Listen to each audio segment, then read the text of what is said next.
Hi viewers, இன்னைக்கு என்ன recipe செய்ய போகிறேன்னா சண்டே ஸ்பெஷல் பிரியாணி தான். பிரியாணிக்கு தேவையான புதினா தழையை நான் எங்கள் மாடி தோட்டத்துலேருந்தே பறித்து எடுத்துக்கிறேன்.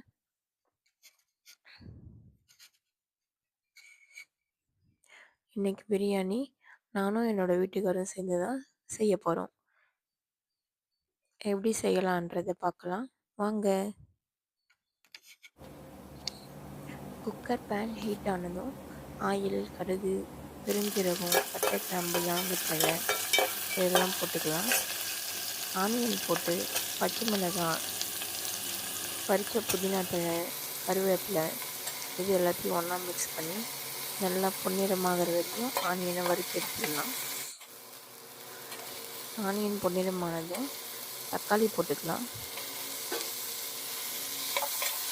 தக்காளி சேர்த்து மிக்ஸ் பண்ணி நல்லா பொன்னிறமாகிற வரையும் விடலாம். இப்போ வறுக்கிறதுக்கு ஆயில் ஊற்றி பெருஞ்சீரகம், வெங்காயம், தக்காளி, இஞ்சி பூண்டு பேஸ்ட் எல்லாத்தையும் போட்டு நல்லா மிக்ஸ் பண்ணி விட்டுடலாம்.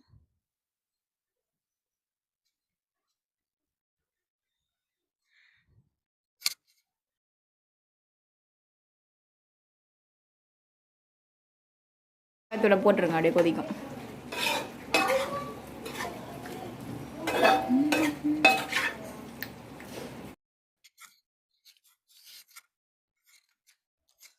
இப்போ பிரியாணிக்கு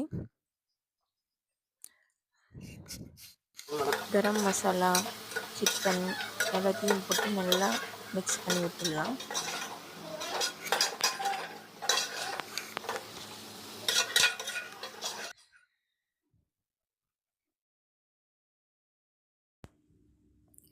இப்போ சிக்கன் நல்லா வெந்துடுச்சு. நாங்கள் ரைஸ் 3 படி அளவு எடுத்துக்கிட்டோம். அதனால் வாட்டர் 6 படி அளவு ஊற்றுறாரு.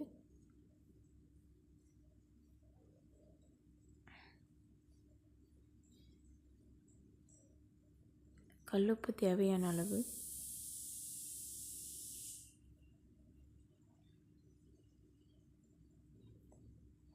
இப்போ நல்லா மிக்ஸ் பண்ணி விட்டுக்கிறாரு.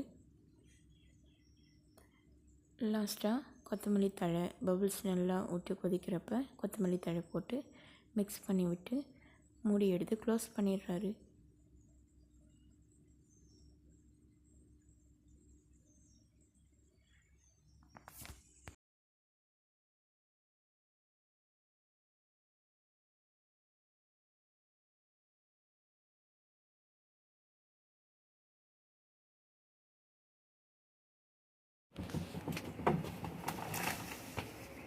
இந்தாங்க கத்தி.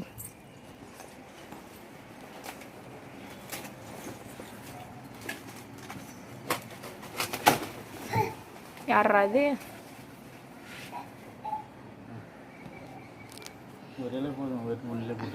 ஒன்றே போதும், வாங்க.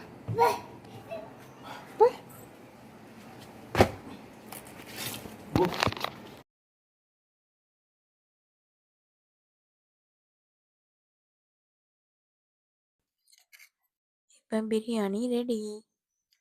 பாப்பா தம்பிலாம் கை கழுவிட்டு சாப்பிட உக்காந்துட்டாங்க. வாங்க பிரியாணி எப்படி இருக்குன்னு டேஸ்ட் பார்த்துடலாம்.